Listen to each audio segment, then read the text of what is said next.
side, the rough cut. Unless I have to go on to winter. No, stack up what needs to be done, come on over and we'll put it a date. This is what I did was I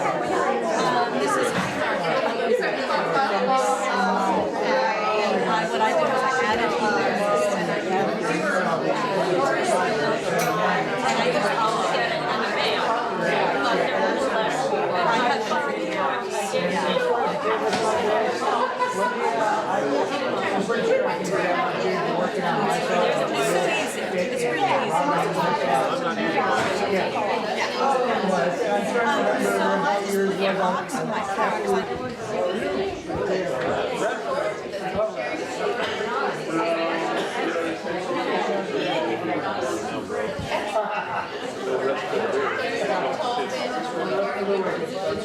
Wonderful Sunday afternoon. Good to see everybody here.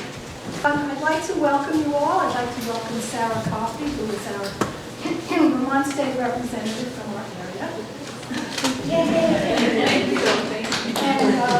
And all of our friends and neighbors and people who from far away. I'd like to thank Don McLean and Jamie Durham, both of the BECC, for helping to set this up, and Don for being our MC of the day. We have Russ Breivik from Brattleboro TV. So there is a link to this, which I will send out, and you can see it again. I'd like to thank the trustees and the Friends of the Library, particularly Bridget Garner, for helping to set all this up and for Davey. And thank you to all of our wonderful storytellers. So oh yes, one more thing. We are currently conducting our raffle for the Guilford Free Library. The theme is Send a Kid to Camp, and all the money that we raise goes to our summer camps so that Guilford kids can go for free. And this is our 10th anniversary. The tickets are $10 each. Great investment. And we've sent over 200 kids in the last 9 years and raised just about $17,000. So, yeah. Hey, Lynn. Yes. I think we need to thank you because you are the brainchild behind all of this.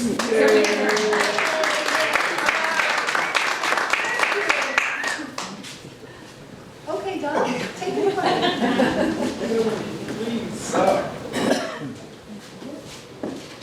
I've lost track. This is the third or fourth one, Lynn, which is. This is the fourth. I thought it might be. Yeah. Wow, okay.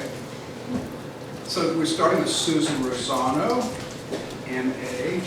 We have a lot of credentials for people. Registered expressive arts therapist and a mosaic and mural artist with a master's degree from Wesleyan University. Good university. For the past 20 years, she's also worked as a master teaching artist on the jury rosters of the Vermont Arts Council, Arts for Learning Connecticut, State of New Hampshire, Arts in Healthcare, and Lifetime Arts in New York City. She has recently retired from her work and is enjoying creating mosaic art in her Guilford studio, as well as playing her ukulele in the Green Mountain Strummers and the larger side-by-side ukulele version. The name of Susan's story is 100% Love. Oh.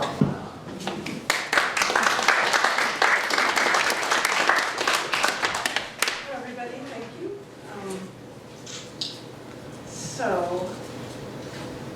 behind closed doors, there was a decision made about my life at one point in time, which was a pretty negative decision. For people who didn't know me, made a decision that would impair or severely impair my ability to go to work. So during this time in my life, I had 3 little children. One was 11 years old, Marco, and my son Graham was 9, and my youngest son was Christian, and he was 7 years old.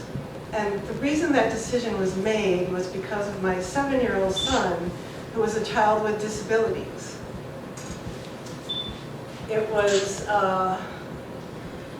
it was an easy time back then when I had a good schedule in the morning with my kids and everything. Everybody was going to school, and I was a newly divorced mom, so I was really dependent upon other people to help me out to get my kids ready in the morning and get off to school so I could go to work, which I really needed money at the time, and so I couldn't let go of my job. So take a step back, my son was 11 years old, the old one, in the 5th grade, and my middle son was in the 3rd grade, and my youngest son, Christian, was in the 1st grade. And he was my child with special needs, my youngest one. And he was a beautiful child, a luminous child. When any place he went, he would light up a room. He was filled with joy, always smiling, extremely happy little guy. And he would go up to strangers and grab their hands and smile in their face, and people would just light up when they saw him. And even at times, like when I went to the mall, which was a little embarrassing for me, but I'd be there looking at clothes, and he'd be in his little carriage, and somebody would stand right next to him, and he would just take their hand, and they'd be like, oh. And that was the kind of child he was. He was really sweet and loving. And I named my story after him in some way because one of my friends had just recently met him, and she just took his hand and she smiled back up at me, and I won't forget this moment where she said, "Oh my God, he's 100% love." And that's really what he is and was back then. So we had a smooth schedule in the morning, and I was allowed from the state of Connecticut to have a nurse come for my son Chris in the morning. So the way the schedule worked was I had to leave before his bus came, and he was always picked up in the morning by a special education bus. It was like a little wheelchair bus, and he was the only kid on that bus. And they came to get him after school started so they could bring him to the special ed room where he did all his schooling and therapy. And so it was nice. The nurse would come early in the morning, and my other two, I'd get them off to school. And she was great. She became like part of our family. Her name was Heather, and she really loved all of us, and was a lot of fun having her around in the morning. So it was a Monday morning, and I'm getting ready for work, and everybody's up and getting ready for school, and suddenly there was no Heather. She didn't come, and there was no phone call, which typically if she were sick, I would have gotten a phone call like at 5:30 in the morning or something, to tell me she wasn't coming. So all of a sudden, there was nothing. So I'm wondering and waiting and wondering and waiting, and I finally decided I should call the nursing agency myself. So I called them up, and the woman says, "Oh my God, I'm so sorry, no one called you. Well, last Friday we got a notice from your insurance company, and they have cut off your nurse. They decided that your son doesn't need a nurse anymore, that he doesn't need any nursing care in the morning, and so we're sorry to tell you that. They said they were going to call you, and obviously they did not." So here I was in shock, starting to get a little upset, and kind of angry as well. So to let you know about my son Christian, his special needs, as they call them, were mostly medical things, and he was a child who couldn't walk, but he could actually get around a room when he was strapped into a walker. He was also a child who couldn't talk, but he knew how to communicate really well by gestures and facial expressions, and they tried teaching him sign language at school, and he picked up a few signs, and then he picked up the concept and he made up his own signs, which he basically figured out what they were. And it was great. He also had something called a cortical vision impairment. So that kind of meant that he could see things, but his brain wasn't computing where these things were. So like one of his favorite things to play with was a balloon with helium in it. And if you gave him a balloon and the string was hanging there, he had to figure out like where is that string in order to grab it and hold it. And sometimes if he was in a strange place in his walker, he could walk into a wall or whatever. So that was the cortical vision impairment.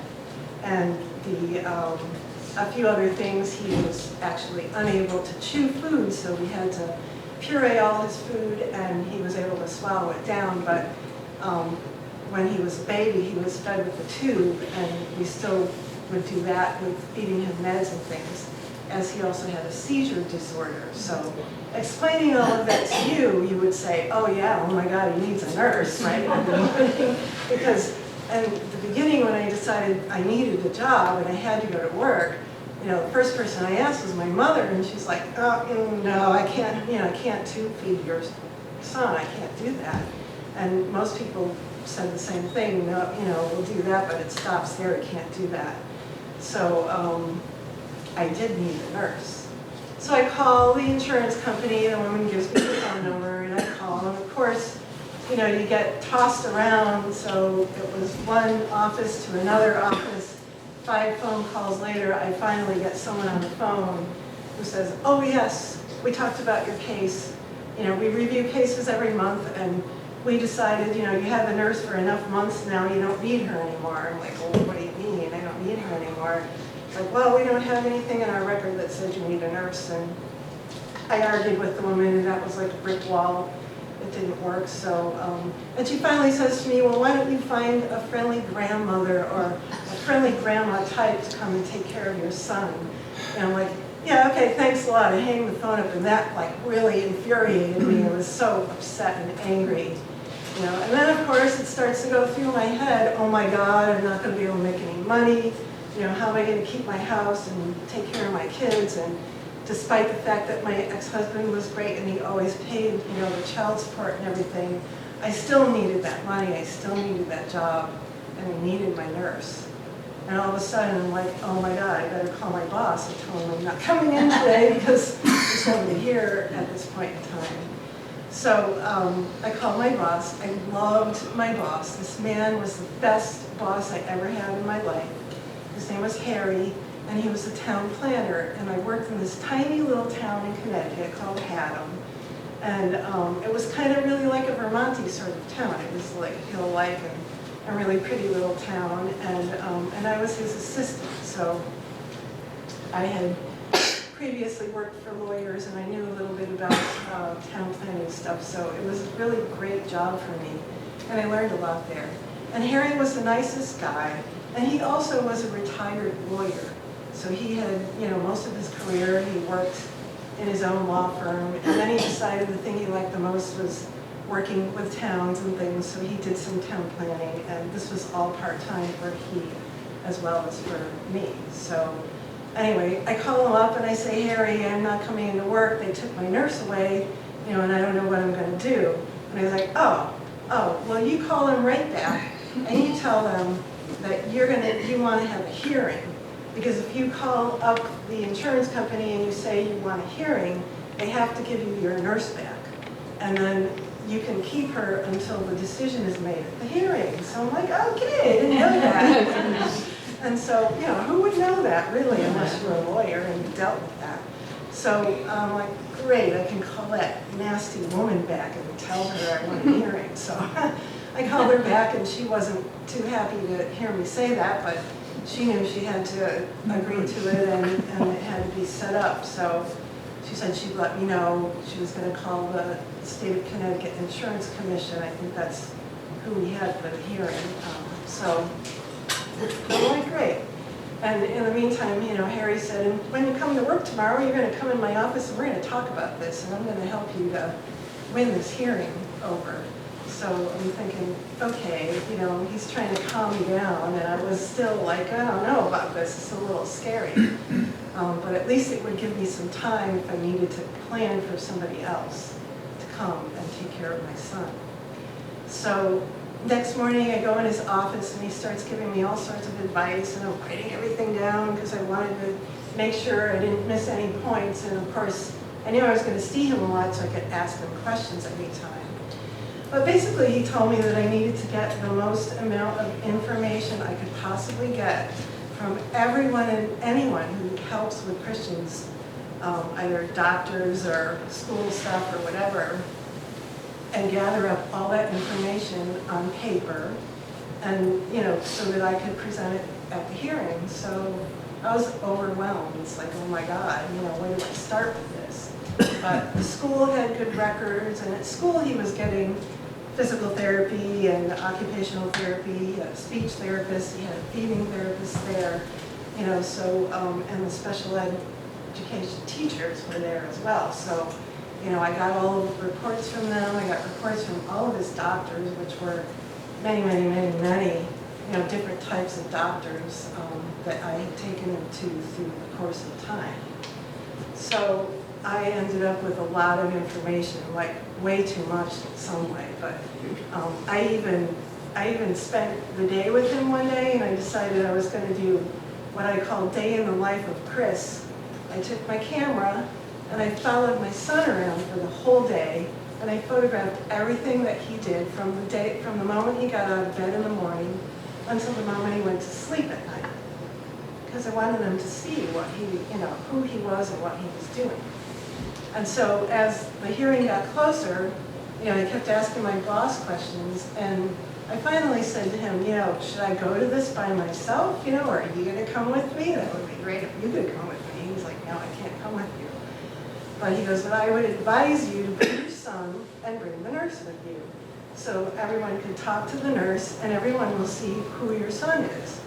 And of course, Harry had met my son a few times, and he knew that my son was this beautiful, loving little child who would walk through a room and get everyone to love him. And so there was part of the aspect of this that I didn't really think could happen. So I'm like, okay, great, bring them both. So the day of the hearing arrives finally, and I was all nervous, but the nurse came, she felt really happy, and she picked out some of Chris's best clothes and got him all dressed up really nicely, and we packed him snacks and got him all ready to go. And we went to the hearing. So we go to this state of Connecticut building, and we go in the room, and it was one of these meeting rooms with a gigantic table. It looked like there was going to be 50 people in there or something, as I remember. And Chris was completely excited to see a table so big. He'd never seen anything like that before. I was like, yeah, this is great. And so slowly the people started to come into the room, and they were all coming over to say hello and introduce themselves. It turns out there were 5 people on the insurance committee panel, whatever you want to call them, who were going to be making the decision that day. And Chris just charmed every single one of them. Grabbed their hands, smiling sweetly and happily, and they were just falling in love with him, which was really great. Then I started to sort of get why my boss said bring him when I was there. And so it was a really wonderful introduction to all these folks. They were very friendly and nice, until the insurance guy came in. He came walking in, and he had his suit and a tie and was very stiff, and he walked over and said hello to me, and then he said, what's he doing here? He points to my son. I'm like, well, this is his hearing. This is about his life. This is about him. And he wants to have somebody who can take good care of him, who knows what he needs coming in the morning for him every day. I was like, well, you shouldn't bring children to a hearing like this. And I see him go over and mumble stuff to the people, on the board, and they were like shrugging, like, well, it's fine with us, he can stay. So it was great. We sat down, and of course I had like a pile of paper like this, and it was all packets for everybody in the room, because that's what I would do. That's what I do when I'm getting prepared for things. And the guy sits over on the other side of the table, the insurance man. So we all start, and they ask him to talk first. So he gets up and he starts to read down this piece of paper. It was one piece of paper about my son and how he didn't need a nurse anymore. And then he passed everyone out his one piece of paper on the board. And he sits down, he's very smug, which is really like, And so I started to talk, and I start handing things out, like one at a time. This is the neurology report, and this is the genetic report, and this is the gastroenterology report, by the way, with the tube feeding, and seizure disorder and la la la, and here's the school stuff. And everyone's sitting there, and one by one, they're like overwhelmed. I could see everyone was overwhelmed with papers. But they did look at them, and they were great. They asked the nurse to talk, and she explained from her perspective why Christian needed her, which was great. And so, in the end, they were all smiling and talking. And at the end of the hearing, one woman said to me, "Can you explain or just tell us a little bit about Christian's birth story?" So I started to tell the story, and two of the women on the panel started to cry. And so I was saying to myself, okay. And so they had a feeling, they understood. So it was finally over, and they left the room, and they were going to make their decision, and I figured we were going to sit there for half an hour. And they came back in 5 minutes. And they sat down, and they said, okay, you get to keep your nurse, insurance company must pay for it, and not only that, but we're going to make sure that this never happens to you again. You will always have a nurse and always have a home health aide, and whatever you need for this child, you're going to get. And so I said, yes, we won the hearing. It was so great, and we were all so happy. Chris was really happy. Insurance guy in the suit gets up, walks out the door, slams the door as he left. He was really angry and upset, and unprepared was what he really was in some way. But afterwards, I was so grateful to have my nurse back, and I was so grateful. I was grateful to my boss because of all of his help and advice that he gave me, and his patience with me, answering all my questions. I was grateful for the nurse to be there. But I was also really grateful for my little guy, my little 100% love guy.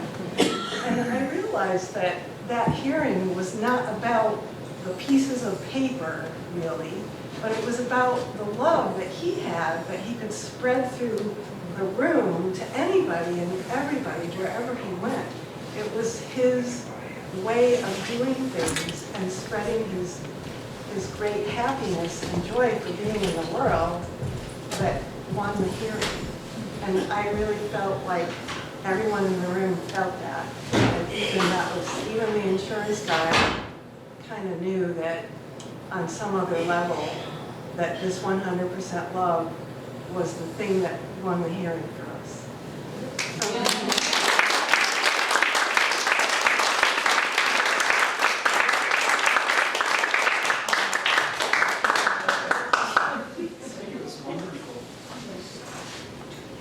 Does the heater noise make more noise than is worth turning the heater off for the amount of heat that won't happen? How are people doing with that? It's okay. Okay. Russ says it's okay. Our next storyteller is Don McLean. I don't know if this is, I should mention that we've had Guilford people so far. Don is our first Brattleboro person who's trying to expand. Let me see your passport. That's good. Right. And she's been a resident of Brattleboro for 45 years. She came here from Brooklyn, New York. Dot was also a teacher at the neighborhood schoolhouse for 28 of those years. Is an avid hiker. He hiked the Appalachian Trail. Biker, dog lover, music lover, and comes from a family of storytellers. The story she's telling today is about her dog, Jake, and I will let her tell you the rest. Yeah.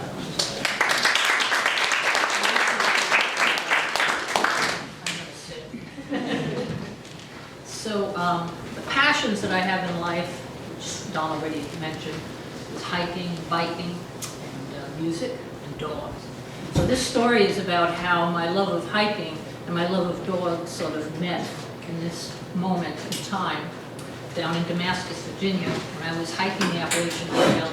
I did it in sections, so I was there with a couple of my friends for about a week-long, 10-day hike. And as I came into town, we headed for the hostel. A lot of towns on the Appalachian Trail have hostels so that the hikers can get something to eat, a place to sleep that's reasonable. And we went there to bring our stuff in, and arrange our shuttle for the next morning to take us north on the trail so we could hike back south.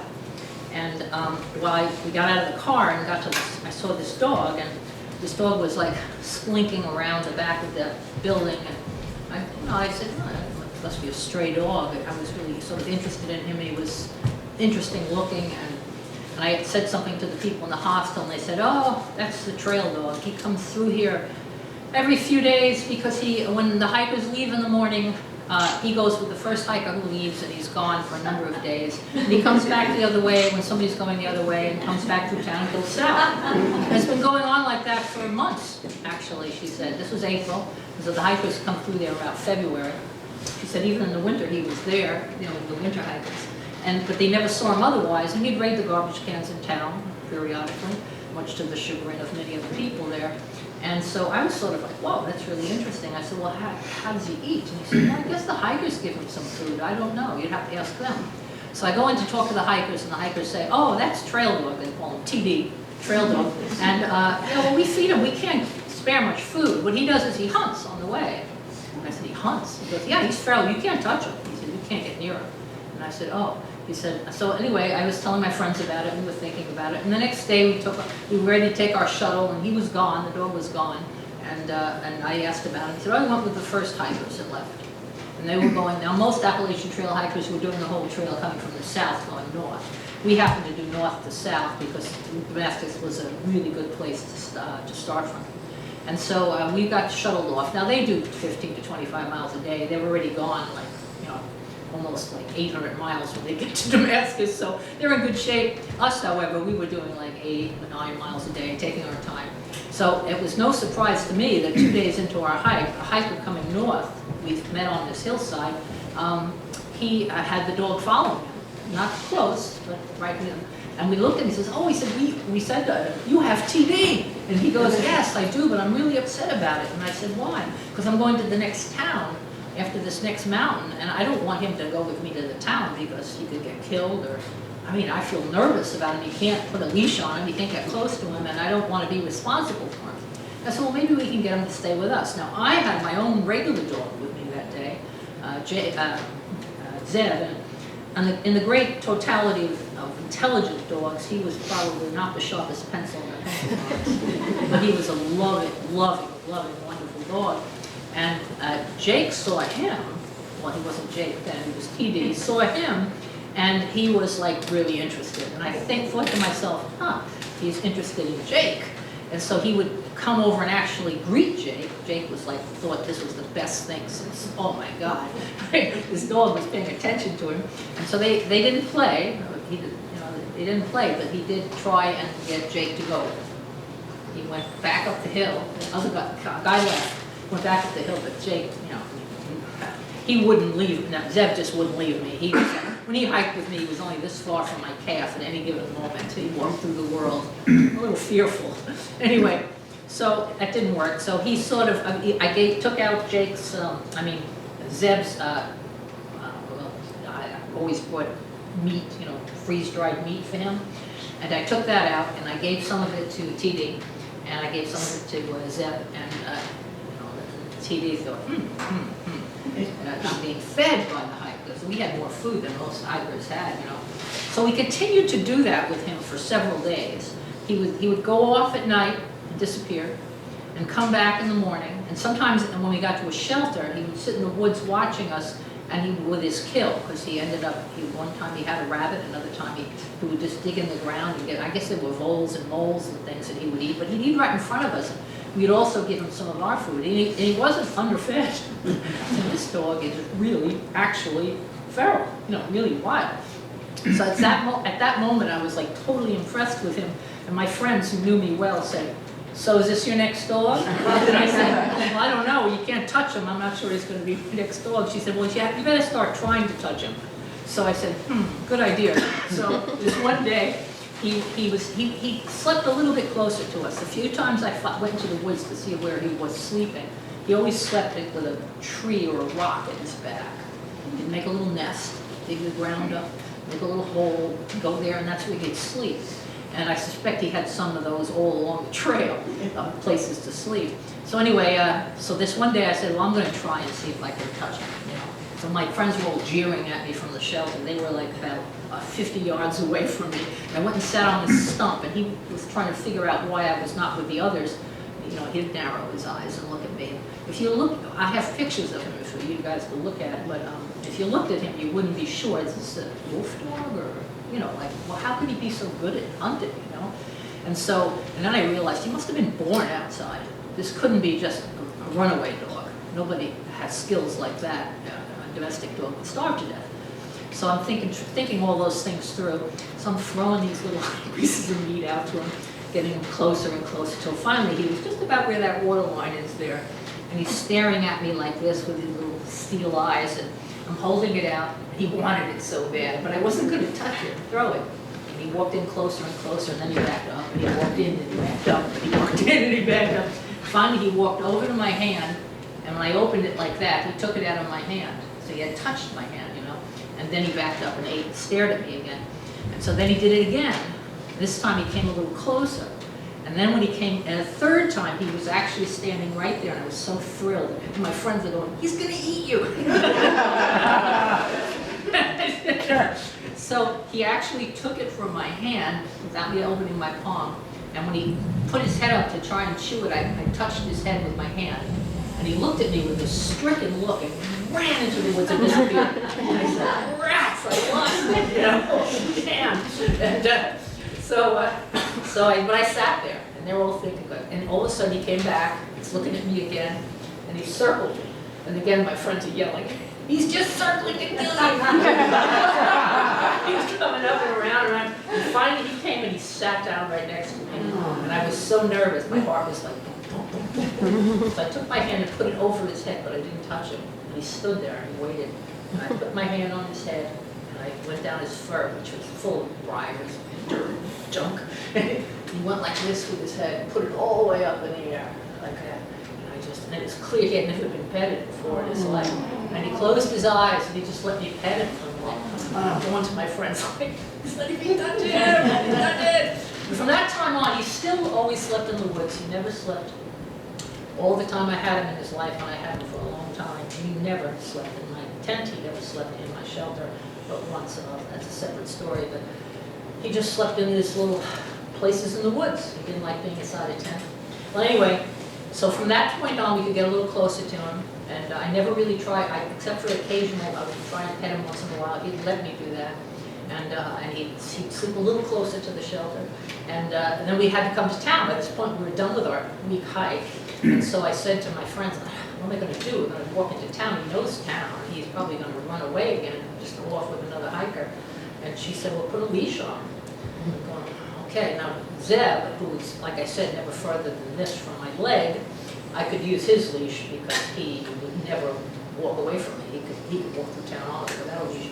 So I took his leash, and the last place we stopped, right before the road, he was sitting there and eating a whole big beef stick, the last one I gave to him. He was like, yeah, he was so into it. I slipped the leash on his neck, and he didn't at first notice it until we stood up and walked. He only had about 100 feet to the road at that point.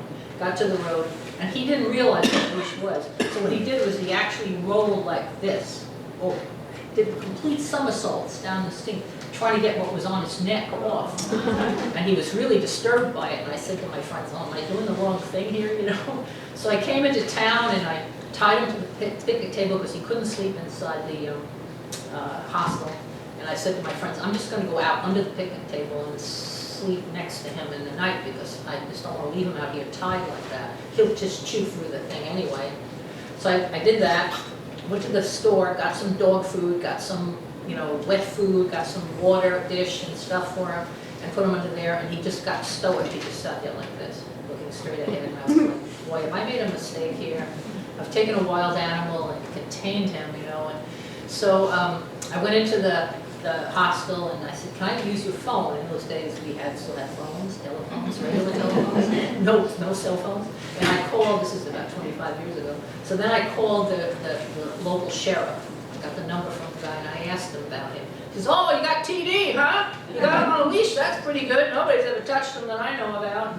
I said, well, I'm wondering, he's feral, right? And he goes, oh, absolutely. And I said, well, he doesn't belong to anybody. He goes, no, because I said, I was thinking I was going to take him home. He goes, well, you should, he said, because the people are all mad because he keeps raiding the garbage cans every few days when he comes through here, and someday they're going to shoot him. So you should take him. So I said, oh, okay, I'll take him. And then that night, he wouldn't eat, and he wouldn't drink. And I said to my friends, we got to get in the car and get him back, because I made a mistake, but we're committed now, so let's just take him. So we put him in the car, and he was like this in the car, like, his head would go like this as things were going by when he was totally stopped at a drugstore, and I got a turkey baster, is what I did. Got the water, turkey baster, put it in his mouth, and I shot water down his throat because it was 90 degrees outside. I think this dog was going to die. And I did it a couple of times, and the third time I stopped to get water, he actually drank it from the bowl. He wouldn't eat, though. I got him home. It was a long drive from Virginia to Brattleboro. We got him home. My friends helped me with the back seat. They were trying to keep him calm and everything. We got back. I got him in the house, and it was a weekend when we came home, so I was able to, 2 days before I had to go back to school. And so I took him out on a leash, and I figured, okay, he's probably not housebroken, right, even though he's clearly over a year old, maybe 2 years old. And so I took him out to the, with Zeb. Of course, Zeb peed and pooped right away. He sort of looked at Zeb like this, and he peed and pooped. That was how I housebroke him. That was nice. Okay, that's what I do, I guess, okay? And so he comes back in, and so I spent a lot of time with him, talking to him, petting him. He let me pet him more. At that point, he let me pet him. But he'd still go off and sit by himself in the house, and I'm still thinking to myself, have I done the right thing? And I was going to have to let him go and see if he would stay with me. Now, right now, he's out of his element, right? He's not even where he knows the terrain, so I figured, I did. I took him to a park, and I took him to Fort Dummer. It wasn't open yet. I took him there, and I let him go, and he was walking all around. The thing about, there's a lot of things about feral dogs I'll tell you, but one of the things I already noticed that he never explored. You know how a regular dog will go woo, woo, through the woods and run around. He just stayed right on the road. And he would walk occasionally, look around for something to eat, probably. He'd look, and he'd stay right on the road. And then when I got back to my car, he stopped before the car and just stared at me. He sat down and stared at me. So he had a staring contest. I sat in the car staring at him. He sat on the other side of the fence staring at me. And I'm going, oh, please, you have to come back. And so finally he sort of walked toward the car. I got out and sort of put some food in the seat, and eventually he jumped into the car, but it was reluctant. And so, but I said, okay, you're mine. You've given up your chance for the wild world. You're going to get a lot of chances to do this. I can tell you the truth, that if I had put a backpack on his back, a dog pack, and put food and a note on it, and put him back on the Appalachian Trail and told people, feed him this food, and when it runs out, just call this number, I'll come and get him. Because that's the way he was. He knew a trail. He knew trails. And so anyway, I brought him to the vet, I brought him to Dr. Speck, and he looked at him. He was very impressed with him. He's looking at him, he's going like this. He said, well, fed for a feral dog. And of course, he said half his teeth are broken because of bones, because he would eat bones, And I seen him in front of me many times. He killed a rabbit. I kept saying, I hope there's no fish and game people around. He caught rabbits. He ate voles and moles regularly. Most of his diet, I found out, even though I was feeding him, he hunted for another 4 years before he gave it up. It got less and less and less. And then he probably lost his edge, because I doubt there's very many wild dogs who are older than 5 years old. So anyway, that's how I got my dog. And this is all the things that are different about him. Number one, if he had barked 50 times when I owned him, the entire time I owned him, he lived 18 years. Wow. I would have been surprised. He hardly ever barked. He certainly didn't guard my house. He made like a little nest in the basement. I helped him with it. I put a dog bed down there because he always went down there to sleep. It was cooler. Even in the wintertime, he liked it. And I put a cover over it, and he was down there. And I came home from school, or at home anytime into my house, he would never come up to greet me, you know, a regular dog. No, he never moved that fast anyway, ever. But I mean, and he was, the vet told me, Dr. Feck told me he was only 1.5 to 2 years old. And so he would come up about an hour after I came home. He learned how to open the cellar door and come in and out freely down to the cellar. Come out the door, I heard the door go slam, and he would walk. Sit next to me, push his head against me. That was my clue. That's when he wanted me to pet him, was when he pushed me. And I'd pet him for 5, 10 minutes, 15 minutes. Then he'd sit up, shake himself, go back to the basement. He didn't play with toys. Now interested. And Zeb was a park retriever. So I always would take him with Zeb to the park to throw the ball, right? Throw the ball. Zeb would run and get the ball, happily bring it back, run back, throw the ball. And Jake would sit there like this. And finally he got up, and of course Zeb worshipped the ground he walked on, so he got up and Zeb just froze and dropped the ball. Jake came walking over, looked down at the ball, hit it with his paw, picked it up in his mouth, chewed on it a minute, threw it down, hit it again, turned around and went back to where he was sitting. What's with the ball? And when I was hiking with him, you know, switchbacks when you hike, he had no interest in the switchbacks. We'd hit a switchback and he'd disappear, run straight down the hill. He'd be waiting at the bottom, like resting in some leaves when I got down there, or at the top of a mountain. His switchback disappear, goes straight up, and be there at the top waiting for me. And I was like, okay. And he hunted. He kept hunting. The last thing he caught, but I think this is the end of the deal for him because he was probably 4 or 5 years old at this point. He had caught a turkey. A turkey, which I hadn't even seen. All of a sudden I heard this squawking around the corner of the trail, and I look and he's got this turkey by the leg and it's flapping. And I'm going, Jake, let it go. Leave. And he looked at me out of the corner of his eye like, what are you, nuts? And he goes like this. Because ironically, even though he didn't lick, you know, he didn't lick, he didn't beg for food, he hadn't had any of the qualities of a domestic dog. He didn't snuggle, he wasn't a snuggler, but he would do anything I asked him to do. And the thing he was in love with was children. And I worked at neighborhood schoolhouse. So I used to take him to school with me. And one of his most remarkable, the fact that he wasn't very interested in people, I mean, he clearly respected me. To him, I was his alpha. And to him, he was the alpha of everybody else, including the children. So, and his role was protector of the children. So he would go into the classroom, he used to be a choice, so kids could choose him. And they would go and they'd sit onto the loft with him. And only one at a child at a time could choose him at choice time. These are kindergarten, first graders. And they'd go in that, I used to look over and I'd see them talking through his ear. And he'd be just sitting there like this, staring. And so then they'd come out and go, I had a really nice talk with him. He really listens really well. Yes, he does. And then I used to do camping trips with kids, mostly from neighborhood, long camping trips and backpacking trips. And he came on those trips. And occasionally the kids would get scared at night because they'd insist on telling scary stories to each other. Of course, I kept warning them. I still did it. And then in the middle of the night, I'd go, oh, I can't sleep. So I would open my tent door and go, Jake. Jake would come out of the woods. And the kids would go, Jake. And then he'd go into their tent. He hated tents. But he'd go into their tent and he would sit with them until they went to sleep. And I could tell they had gone to sleep because I could see him sitting up again. Because kids would leave their flashlights on because they were so scared. And I could see his profile go, okay, gently under the thing. He'd come out and go back into the woods until the next kid needed him and they'd call him. And he'd even do that when the kids were sleeping inside the neighbor's hall. The kids would wake up at night and he would be there with me and he would walk over to their thing and lay down beside them. So he really, and to come up with one child who would leave the school before he really wanted to, and that boy asked me if he could have Jake that day, all day, and I said yes. So I gave him his leash and he says, you can take care of him all day. And so he did. He had him at recess, he walked him around, and Jake stayed with him.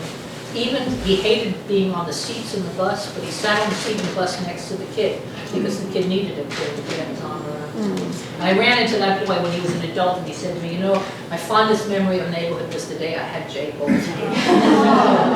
And that's what he was like, and he never pulled them. I mean, he was a strong dog. I never pulled him. I never had to teach him how to walk with me. It was like I never had a dog I had to train. He just was like self-trained. Like he figured out what he was supposed to do or what I wanted, and then he just did it.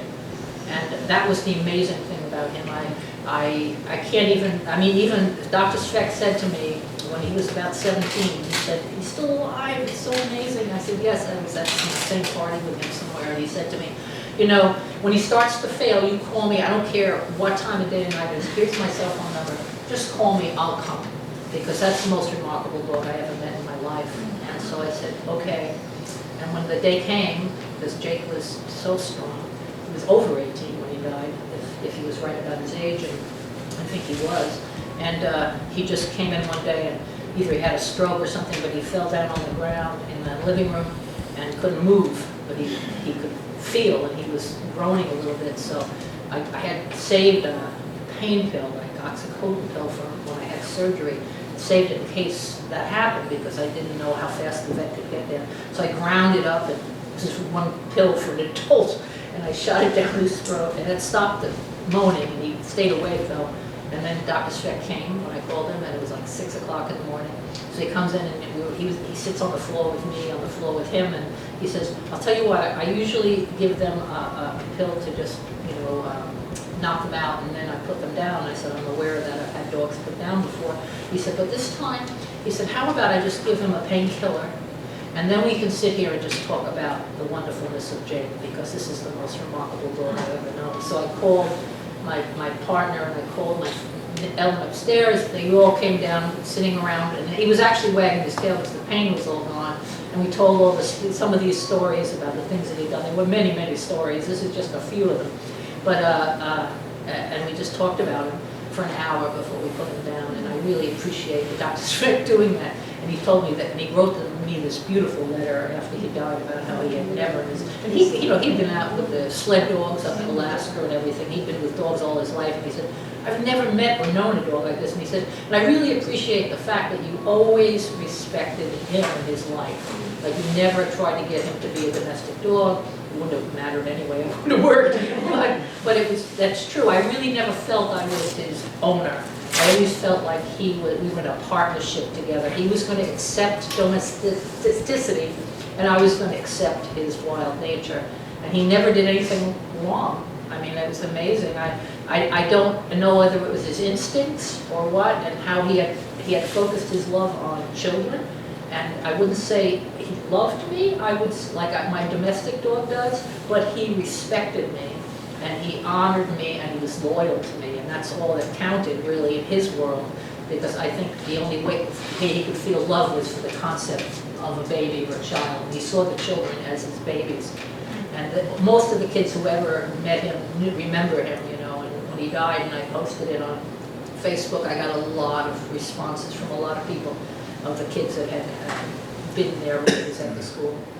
And when he turned 15, we were camping out back behind the school at our regular camp out by the fire. And this year I had the second graders and the first graders up there, and I had Jake as usual. And I was up there, and he was restless, walking around the fire, and I thought, what's wrong, you know? And finally he looked at me, and he started walking down the hill, which was not like him to leave me. And I said to the other teacher, I said, I'll be right back. So I followed him down the hill, he walked up to my car, and he barked. And I said, you want to go home?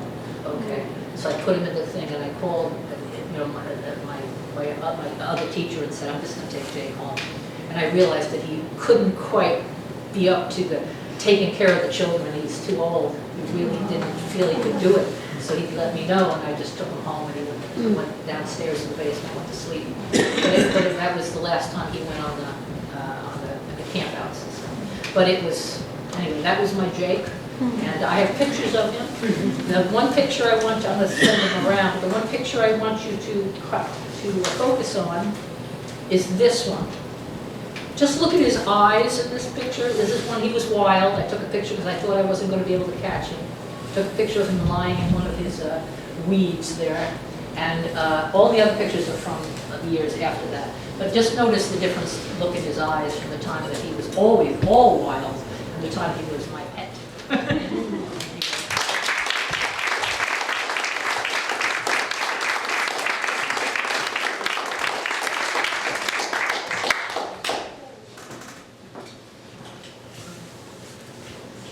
So this is our Valentine's program, but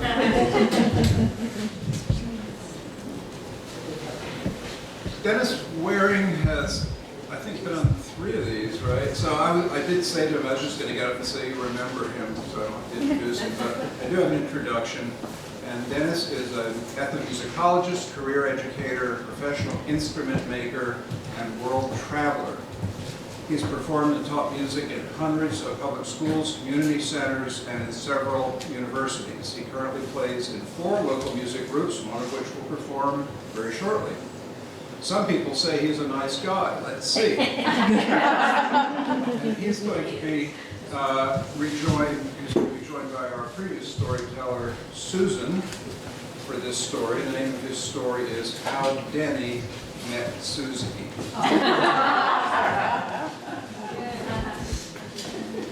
Evening, folks. It's not evening. Afternoon, folks. My goodness, where am I? It's like, oh no, not this guy again. Can't get rid of me. How Denny met Susie. Meet Denny. That's Susie. It started one time when I was giving a family presentation at the university, at Wesleyan University. I was hired to do it was a drum festival.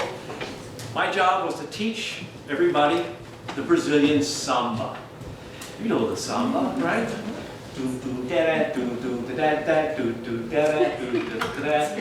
Samba lele, samba lele, ole. Okay, we got that. Well, I had people come forward, kids especially. I had a bunch of pile of instruments that I handed out. So I chose some kids, they came down, we started rocking.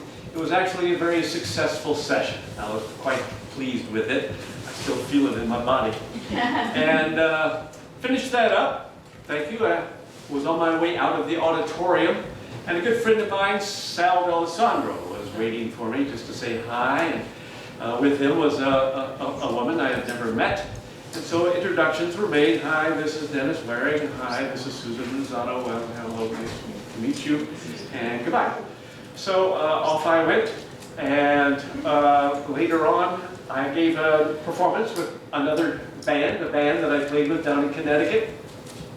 Sirius Coyote, Sirius like the dog star in the sky, the heavenly dog, and the coyote like the earth dog, Sirius Coyote. And it was at the Oddfellows Playhouse, a renowned youth theater group in Middletown. And a woman came up to me after the performance. It was a Day of the Dead performance, one of our specialties that we did. And it was Susan. I recognized her, and she says, would you mind if I interview you for the newspaper? She was doing some reviews of concerts for the local newspaper, and I said, well, I love talking about myself, so go ahead. And you know, we made nice interaction. And in the conversation, she mentioned to me that she did websites. Well, this was back in the day where everybody should have a website. I didn't have one. So I said, well, why don't we get together and, you know, talk about designing a website for me. Oh, that's fine, great. Well, you can come over to my house.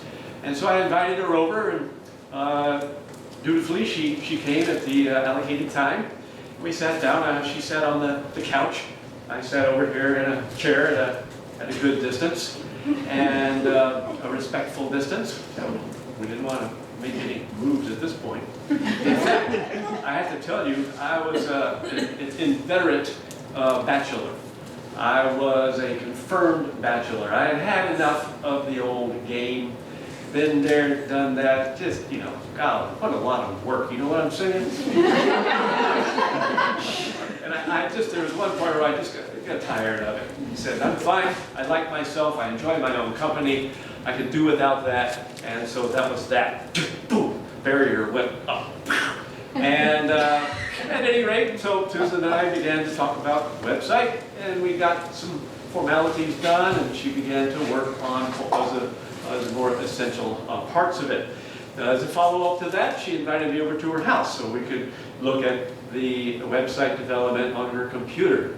Well, this is the first time I had been to her house, of course, and I got to meet her family. And you heard about her family, Chris, Marco, and Graham.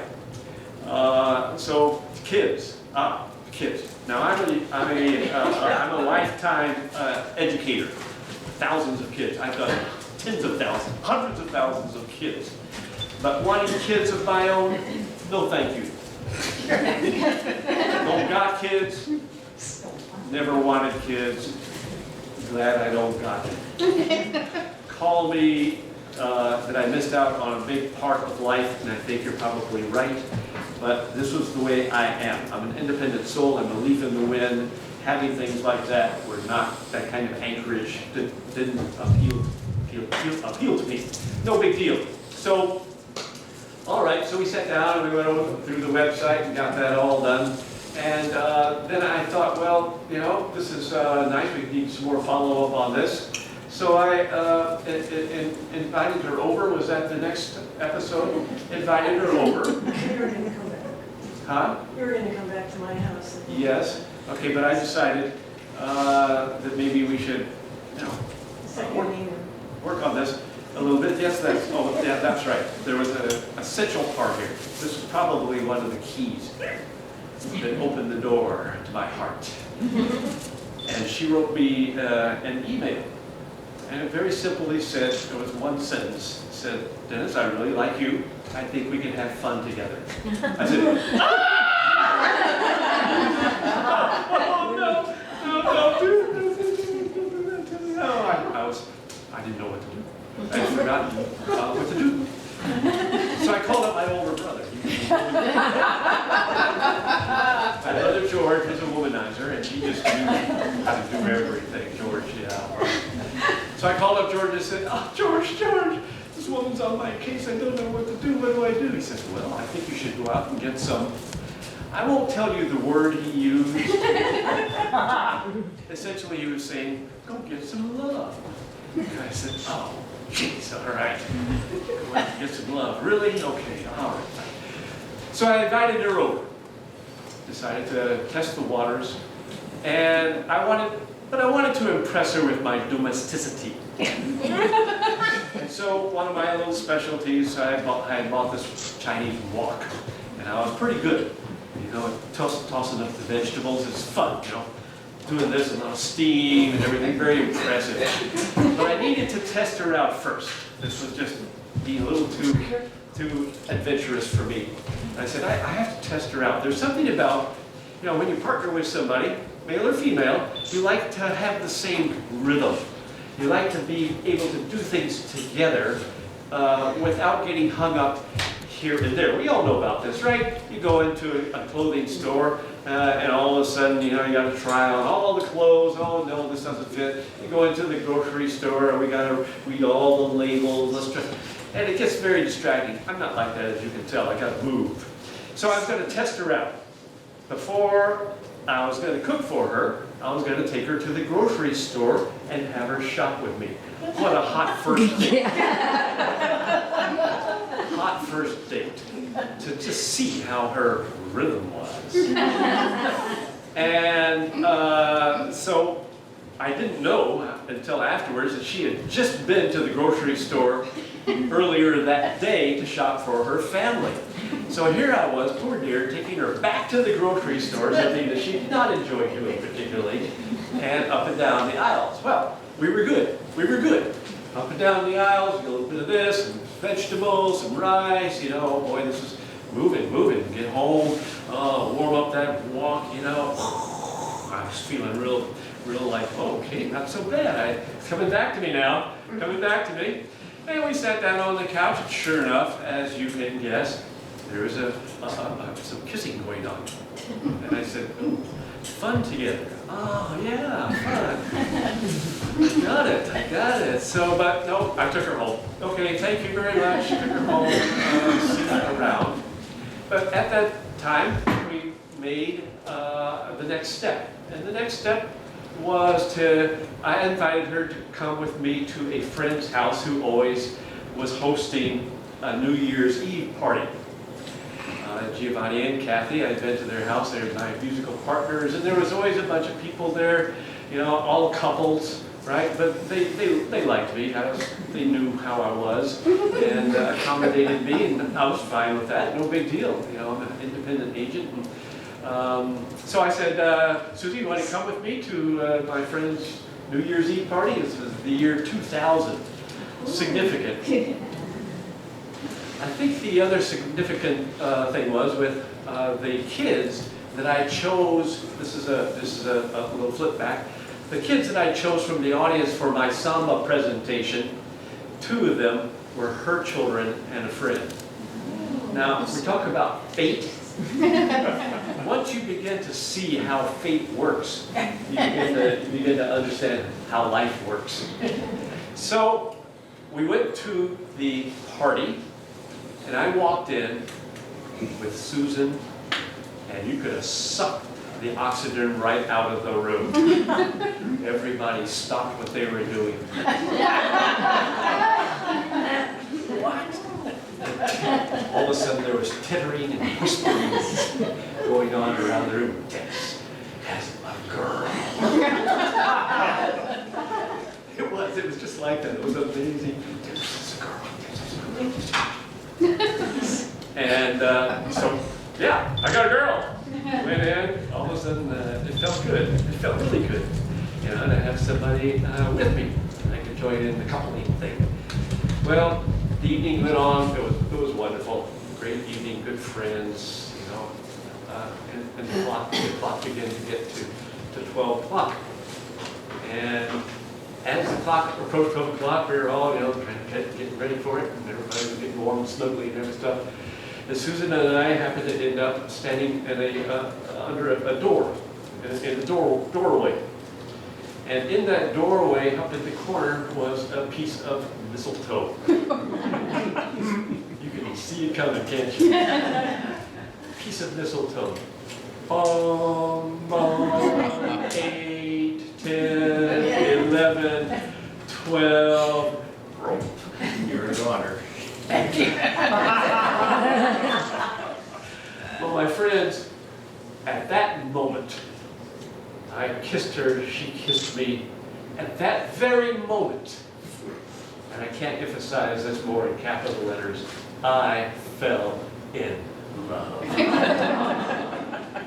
It took 10 years for us to get married after that, but that is another story. Thank you very much.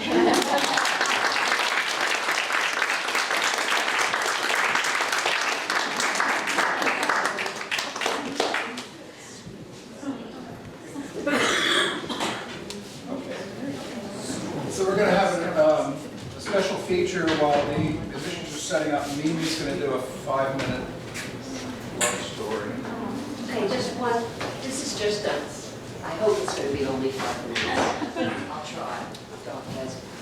I'm Amy Morgan, and today's my birthday. Happy birthday! Thank you. Now, understand.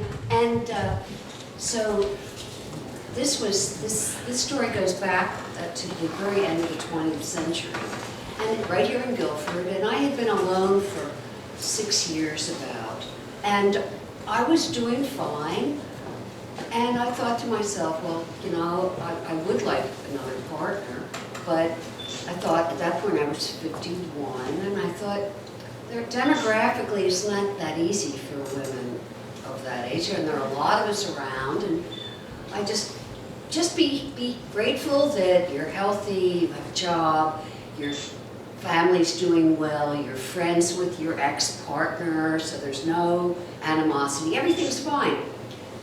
Okay, so, but I'm still, of course, longing for somebody, and it's the 4th of July in Little Guilford, and there's the 4th of July parade, and I'm standing with a group of my friends watching the parade, and I'm just looking around, and the parade hasn't started yet, looking around, and I saw a man sitting on the steps of the Grange Hall, and I thought, my God, there he is. There's the man of my dreams. I can't believe. And the world went away. It was just exactly like the cliches, you know, all the old songs. And I could just see him and his beautiful eyes and sad eyes. And I sensed he was with a child, but I couldn't really take that part in. But then I thought, look, men like this are not running around loose, you know, they just don't. So I pulled the arrow out of my heart, and I just went on with whatever was happening, visiting friends in the parade, and then, okay, that was it. The next day, there was a 5th of July party, a kind of a, you know, barbecue, which I went to in the afternoon with a bunch of my friends.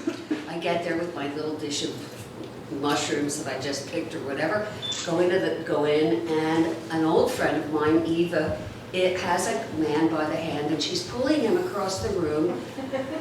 And I looked at him, I thought, my God, he's coming at me. The man of my dreams. And she says, hey, you all gotta meet. And so he gets over to me, and he's very tall, and so then for the next sort of 15 minutes as we're talking, you know, I'm like this, and I have to kind of, whoa, I don't know, this is gonna be hard. But so for the rest of the time, I tried not to spy on him, where he was outdoors with this big group of people, whatever. And the evening, or the afternoon one's on, and I see, because I am looking at him, I am looking for him, right? That he seems to be leaving with our friend Eva, who needed to go home. And so across this yard, this beautiful, verdant Guilford place, he kind of waves to me, and and he mouthed, I'll be seeing you. And the woman next to me, sitting on this brick wall next to me, who also was a woman of a certain age and alone, said, who is that? And the words just thought themselves through my head and came out my mouth and said, well, that's the man I'm going to be seeing. Oh, okay. I had no feeling connected with this. The way things, I don't know if you've ever had that brain wave. I had no emotion about that. And then, as soon as I said that, it went through my head like one of those old-fashioned ticker tapes, for richer or for poor, in sickness and in health, which I also never think about. And I thought, oh, well, you're going to marry him. And that was it. I didn't think about it anymore. I didn't have an emotional response to this brainwave. 2 days later, I go out to the mailbox, and here's a letter, a handwritten letter from this man, introducing himself very formally and sweetly, and asking me to go out to dinner with him, which I did, and we had a very nice time. And then we said goodbye, and we made a date for the following week, and suddenly it hit me that I was dating somebody, and it was this man of my dreams, you know? And I phoned my mother up, and I said, she was very old and living in Maine, and I said, I don't stand a chance with this guy, he's so beautiful. Women are running down Main Street with mattresses on their backs. It's just not going to happen. And she said, as she always did, well, dear, I'll pray for you. And that's my story. And 23 years later, we're still together, and he's the Guilford Town moderator, and I'm on the library board. I'm the secretary of the library board, and we really did live happily ever after. And so that's my.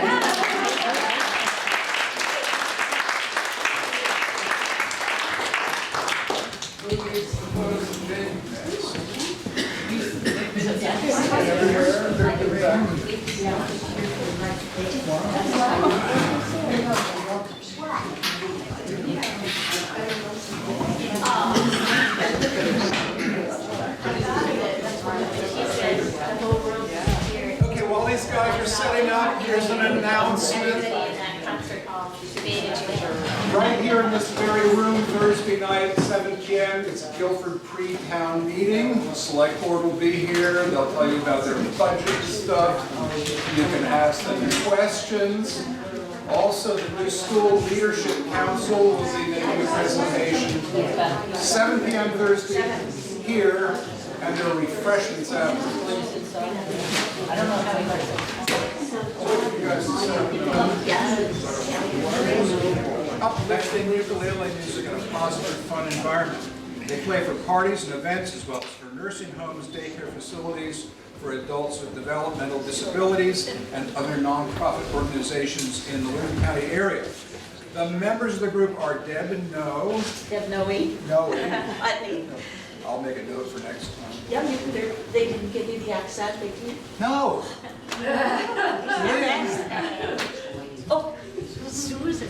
Karen Shapiro. Susan Rosana, you might remember.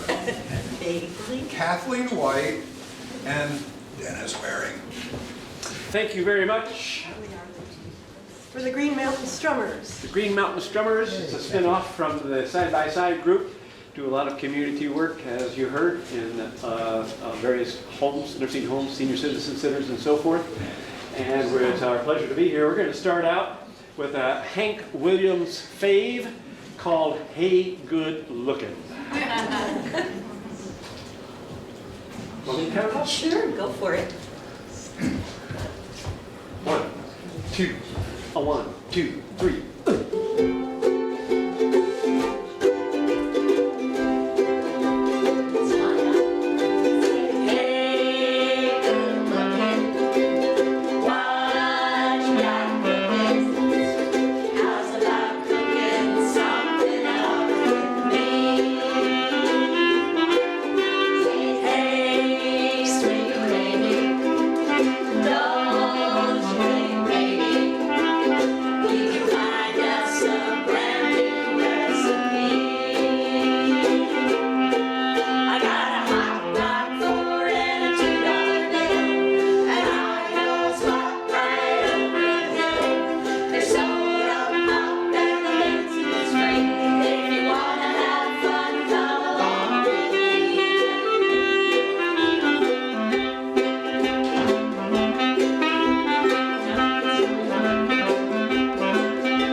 It's all about me. Oh, no, wait, I have green eyes. Let's see, you want to do it? Tell about it? You need a little background? No, Yeah? One. Yeah, don't say that one. No, Dennis, thank you. I don't have any background. We're going to do 5'2". Eyes are blue. Very nice rhyme. I like that people were singing along with the last one too, so please join us. That makes it even more fun for us. It goes like this. A 1, a 2, a 1, 2, 3. Ooh.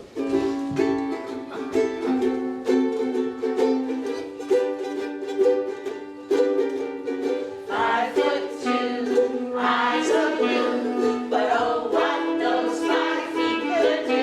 Has anybody seen my gal? Turned up nose, turned down hose, never had no other rose. Has anybody seen my gal? Now if you run into a 5'2", covered in fur, diamond rings and all those things, bet your life it isn't her. But could she love? Could she lose? Could she do? Has anybody seen my gal? Take it, Dennis! 1, 2, 3. Ooh.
Well, here's a third tune.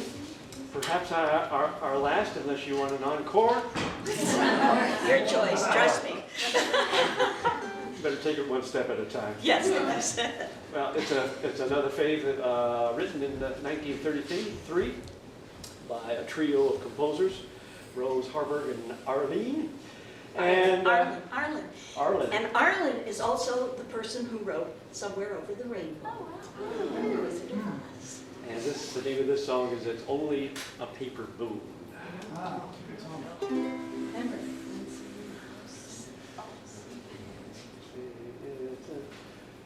I think, Deb, you better count this off. Okay. 1, 2, 1, 2, 3, 4.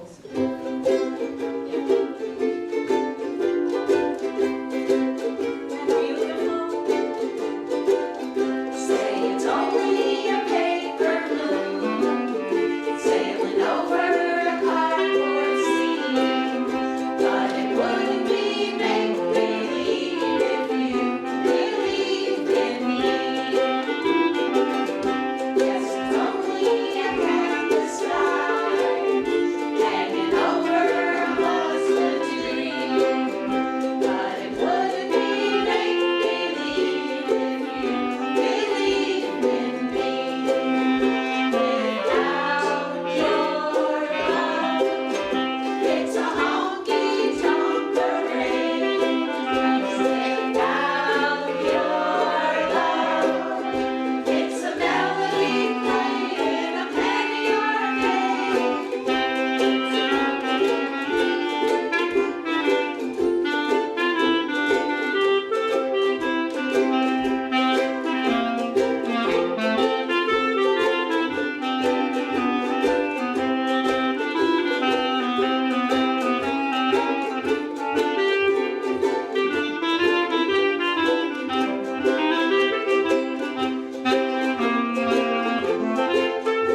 to hear.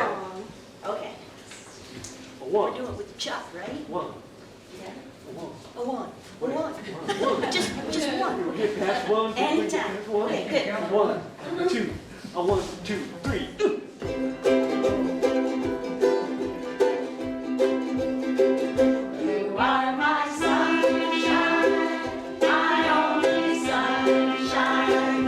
You make me happy when skies are gray. You'll never know, dear, how much I love you.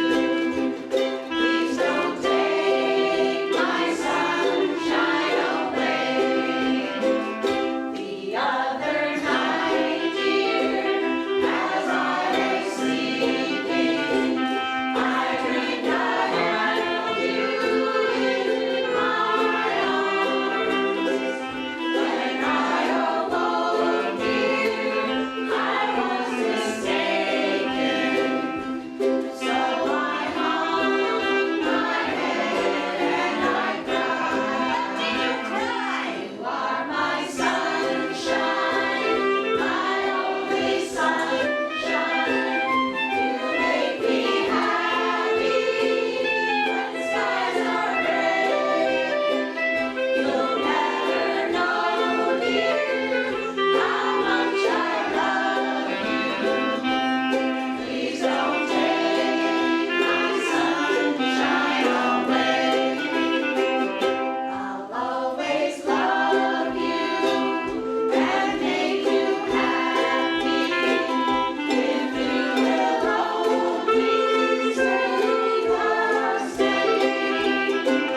But if you leave me and fall another, you'll regret it all someday. You are my sunshine, my only sunshine. You make me happy when skies are gray. You'll never know, dear, how much I love you. Please don't take my sunshine away. One more time. Please don't take my sunshine away. Nice job. Thank you.